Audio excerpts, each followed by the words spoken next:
Just in the meantime, before my next video, I thought I'd share this story that I told during the Off Camber Live podcast, which can be found every Sunday. I'll share a link to the Facebook page in the description of this video. But this is the story of when I did 2 Enduro World Series races back in 2015. Hope you enjoy. It's one of my favorite tales. So here we go. Paul, what was your favorite milestone in your mountain biking career? Career. I'd probably say when I did 2 Enduro World Series races back to back. I don't think I'll ever do anything as hard as that, because it wasn't just doing the 2 races in between. I did the Irish one in 2015, and then I trucked on up to do the Scotland one. And on the Monday after the race, there was this like BMC press camp going on, and I wasn't involved in anything like in terms of like the journalistic stuff, but like I know them and they invited me over just to hang out in the house, and I was like, oh, that's going to be perfect. I can go and do nothing for 3 days before the next practice starts. And then I got there, and Paul Aston, who's one of the tech editors, got like insanely sick. Like, it was ridiculous. It just came on. He actually had to have a lumbar puncture in hospital, which, if you don't know what one of those is, it's where they take fluid out your spine. That's right, isn't it, Tony? Yeah. Like, it was gnarly, but like, great way to spend the weekend. Yeah, someone needed to. Well, there needed to be like pictures for the first look article on Pink Bike, and I kind of went, well, fine. Out as long as it's quick, and I'm just gonna do like go push up a trail, go ride the bike, and then come down. And it wasn't that at all. It was like a 4-hour ride or something with the BMC Enduro team, and that was insane. Like, it was amazing trails, but I was like, oh, this is so sick, but I don't want to do this because I've got to go and ride for like 4 or 5 days straight now. I don't want to do this. I've just like done the same the week before. So, and yeah, well, I did it, and I didn't miss a single stage time. I had some epic crash in the Scottish one. Like, my buddy Chris was like, we were staying together, and we started to practice together, and like before the first practice day, I was pretty ruined, and he was already hating me as it was. And I kind of went around so slow around the entire course, just like trying to conserve energy.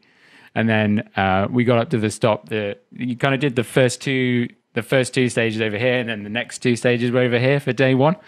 And I remember I got up to the top for the third one, and I just went, do you know what? I cannot be bothered to do stage 3. I'm just going to roll down stage 4 and go home. Like, I'm just so tired. So I did that. So instead of the rest day, I actually went back and rode stage 3, and it was sick, but it was pretty legit in terms of a trail. And come race day, like, it started off with these amazing turns, like in the top, and like you just came down, and they were so fresh and had so much support, and you just came down. It's like, oh, this is the best. And then it went into the woods, and then it got like, that's when it got real. And I remember there's this one turn that's like 90 degrees. And I kind of rolled into it, and I was looking ahead so much that I wasn't actually thinking about what I was doing. And I just went straight over the handlebars, slid down this huge bank for ages, still clipped in upside down. I don't know if you've ever tried it upside down, but it's pretty impossible. You were just like a tortoise on the side of the trail, time. Basically. Oh, yeah. And and then there was this Scottish marshal. She must have been the only one there, well positioned. And she was like, oh, don't worry, take your time. And I was like, hold on, this is a race. If there's ever going to be a time where I'm not going to take my time, it's now. And then like the worst thing was my buddy that was actually behind me in the race, like passed me, and he finished so badly. He was going so slow, and I knew him passing me was like the worst omen ever. And then I just gave up like from there, because like you couldn't even get back into the race to like actually try and ride the trail. I just gave up and just like went, oh, whatever. And then the next day they cancelled 2 of the stages because they thought there was a storm coming in.